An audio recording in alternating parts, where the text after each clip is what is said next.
Assalamualaikum warahmatullahi wabarakatuh. Saya Fikri Faturrahman dan pada kali ini saya akan bacakan sebuah cerpen yang berjudul Penglihatan karya Mashdar Zainal. Premis serupa dengan sebuah cerpen yang pernah saya bacakan sebelumnya, cerpen yang berjudul Baruna. Akan tetapi cerpen karya Mashdar Zainal ini menceritakan hal yang lebih mendalam lagi mengenai penglihatan. Oh iya, selamat datang dan kembali lagi di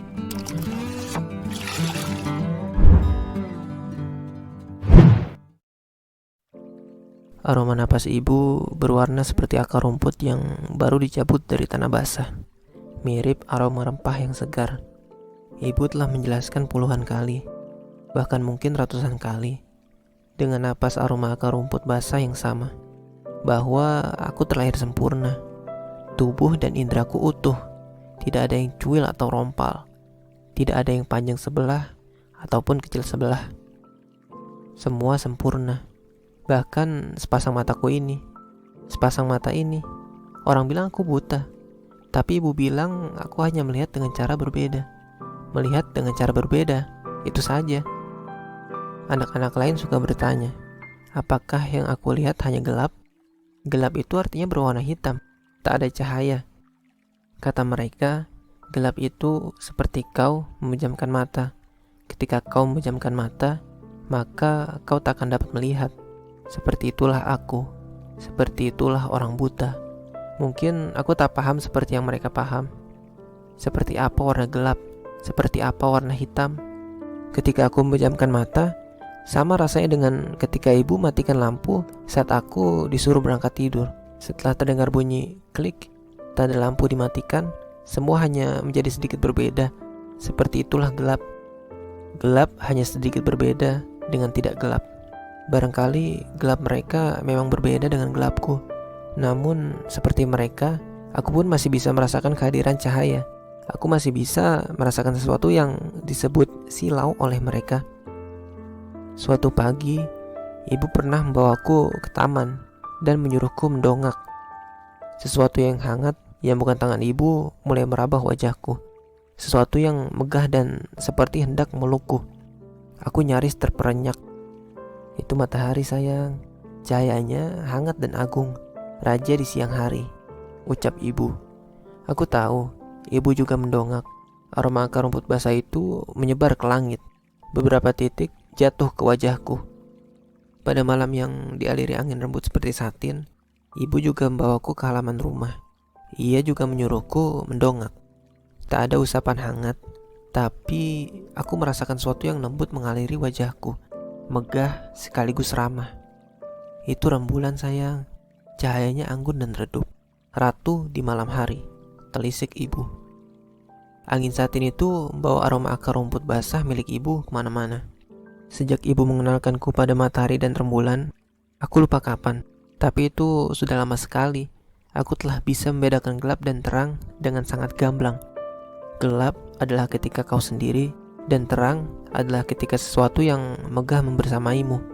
Dan hal itu, cahaya, membuatku lebih mudah mengayunkan langkah. Aku berjalan dengan meraba cahaya, menyelisik suara, dan membawi aroma. Dan bagiku, itu tak ada kesulitan sama sekali. Tak ada kesulitan sama sekali. Aku tetap bisa melihat, hanya dengan cara berbeda, seperti kata ibu. Aku melihat ibu dengan meraba wajahnya dan menyelisik suaranya. Hingga dapat kubayangkan wajah ibu dalam benakku. Begitu terang, begitu jelas. Suara ibu renyah.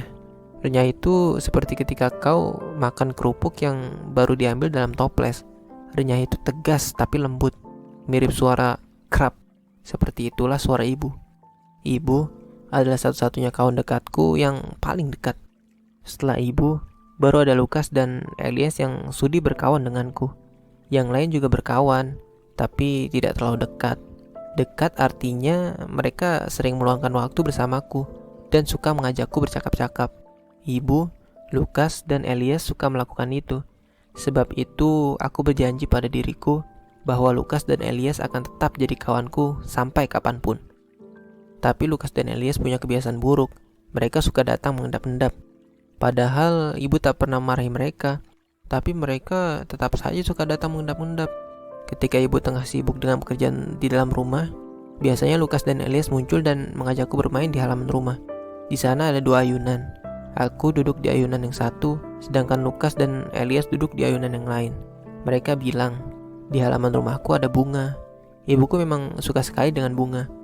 Ada mawar, melati yang merambat ke tiang teras, ada juga kamboja dan bougainville dalam pot.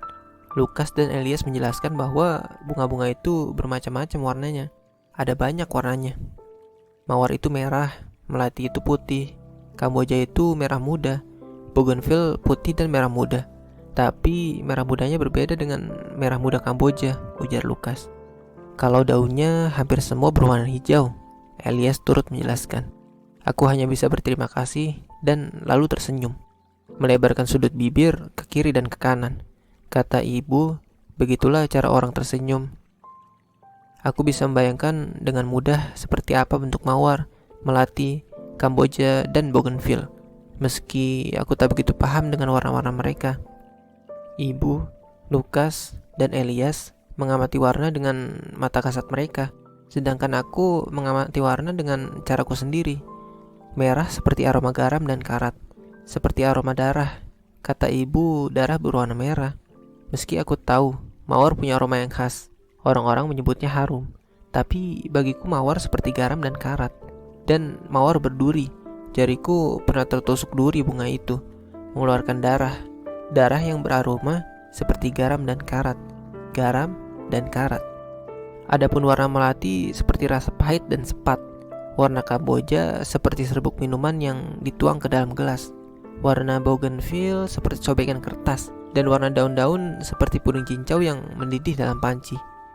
Sekali lagi, aku berbicara tentang warna, bukan aroma. Bagiku, warna adalah bentuk.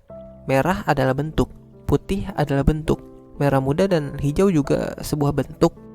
Barangkali itulah yang disebut ibu sebagai melihat dengan cara berbeda.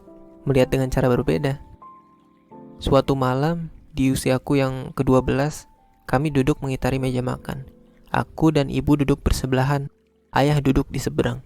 Aku tidak terlalu dekat dengan ayah, tapi aku bisa membayangkan wajah ayah dari suaranya yang keras seperti dahan patah. Juga aroma napasnya yang dingin seperti udara yang menyambar ketika kulkas dibuka. Aku pernah merabah wajah ayah, hampir sama dengan wajah ibu dan wajahku. Hanya saja wajah ayah kasar di beberapa bagian. Menurut ibu, itu sisa kumis dan jenggot yang dipangkas. Itu adalah salah satu tanda bahwa laki-laki dan perempuan berbeda. Laki-laki dan perempuan berbeda. Ayah bekerja sebagai pejabat negara. Kata ibu, ayah orang penting. Ayah dekat dengan presiden. Dan sebab itu, ayah jarang sekali tinggal di rumah. Ayah sering pergi ke ibu kota dan bahkan ke luar negeri. Aku dan ibu sudah terbiasa ditinggalkan ayah. Sebenarnya di rumah kami ada 2 orang pelayan. Yang satu namanya No, ia bekerja merawat taman. Dan yang satu namanya Tik, ia bagian mengurusi pekerjaan rumah. Tapi menjelang petang mereka selalu pulang. Dan aku tak begitu suka dengan mereka. Mereka jarang berkata-kata. Dan seringkali aroma mereka yang satu seperti tanah becek dan yang satu seperti kain terbakar. Tapi bagaimanapun, mereka sudah berbaik hati, sudi membantu ibu sampai petang. Jadi aku tetap menghormati mereka. Kami masih mengitari meja makan. Ketika ayah menyampaikan bahwa sebentar lagi aku akan bisa melihat dengan cara yang sama, persis seperti ayah dan ibu melihat, seperti Lukas dan Elias melihat. Kata ayah, itu hadiah ulang tahunku yang ke-12. Hadiah yang takkan pernah kulupakan. Ayah berbicara soal donor mata. Yang ku tahu donor itu semacam pemberian, berarti pemberian mata. Dan ibu menyinggung soal operasi. Yang ku tahu operasi itu pekerjaan yang berhubungan dengan pisau, dokter bedah, dan kesembuhan seseorang. Sepertinya pembicaraan ayah dan ibu akan berlangsung lama. Sebab itu setelah makan, ibu mengantarku cuci muka, cuci kaki, sikat gigi, dan lalu tidur. Klik, lampu dimatikan. Klek, pintu ditutup dari luar. Seketika dalam benakku muncul bentuk-bentuk yang berterbangan, warna-warna, aroma-aroma, dan cahaya yang berlompatan. Ketika itu tiba-tiba Lukas dan Elias datang. Seperti biasa mereka datang diam-diam. Barangkali mereka memanjat jendela. Kata Lukas, mereka sempat menguping soal hadiah ulang tahun itu. Soal aku akan bisa melihat dengan cara yang sama, melihat dengan cara yang sama. Akan lebih baik kalau kau tidak menerima hadiah itu, desis Lukas. Betul, saut Elias. Hampir semua penglihatan manusia adalah anak panah iblis yang dilesatkan. Dan itu akan menikam dirimu sendiri. Sudah banyak buktinya. Lagi pula, sebagian besar manusia memiliki wajah dan sosok yang menyeramkan dan kadang menjijikkan untuk dilihat. Kau pasti akan ketakutan. Dan seringkali mereka mendesis seperti ular derik, bersisik dan mencelakai orang. Akan banyak sekali di dunia ini yang tak ingin kau lihat nantinya. Percayalah, kau takkan suka melihat dengan cara yang sama. Aku hanya menyimak ucapan mereka dengan rasa ngeri yang mulai melata. Tapi semua terserah padamu, singkat Lukas. Ya, tapi keputusan tetap ada di tanganmu, Elias menambahkan. Malam itu, Lukas dan Elias pamit setelah katakan bahwa aku harus segera tidur. Sejujurnya, aku mulai bosan dan menganggap mereka hanya menakut-nakutiku. Setelah aku bisa melihat seperti yang lain, tentu akan semakin banyak anak yang mau berkawan denganku. Pasti Lukas dan Elias cemas akan hal itu. Padahal aku sudah bersumpah, sampai kapanpun mereka akan tetap jadi kawan dekatku, sampai kapanpun. Setelah malam itu, Lukas dan Elias masih datang sesekali untuk mengingatkan soal penglihatan manusia yang kata mereka mengerikan itu. Sampai ayah dan ibu benar-benar membawaku ke rumah sakit untuk hadiah istimewa itu. Ketika aku sampai di rumah sakit, cahaya berlesatan di hadapanku. Aroma-aroma membaur menjadi satu. Warna-warna beradu. Juga suara Lukas dan Elias yang terus mengiang sayup di telingaku. Hingga aku seperti tertidur, tidak ingat apa-apa lagi. Entah berapa lama, ketika aku terbangun, sebagian kepalaku sudah dibalut kain panjang dan pipih.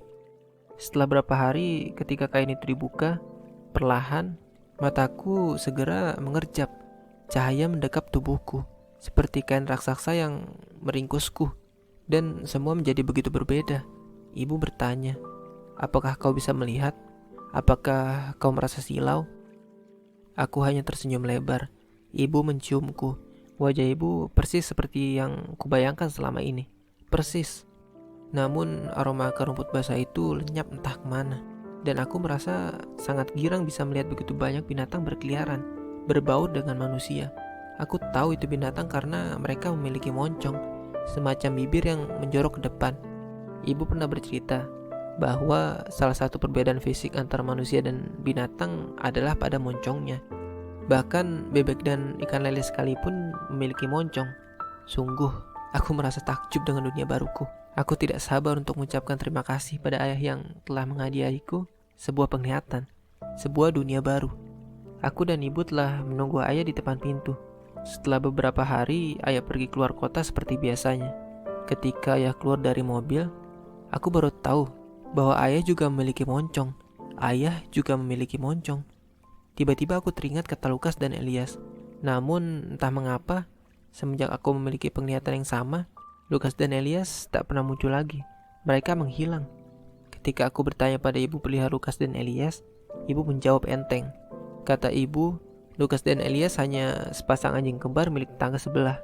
Anjing kembar yang suka keluyuran ke halaman rumah kami.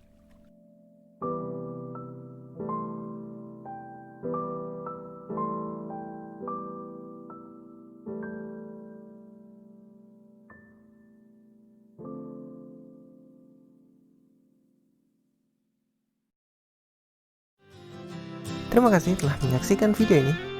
Dan jangan lupa subscribe untuk cerita seru yang akan datang. Oh iya, komen di kolom komentar di bawah apabila ada rekomendasi cerita seru lainnya. Cek deskripsi juga untuk mengirimkan ceritamu agar dapat dibacakan di video-video selanjutnya. Terima kasih. Wassalamualaikum.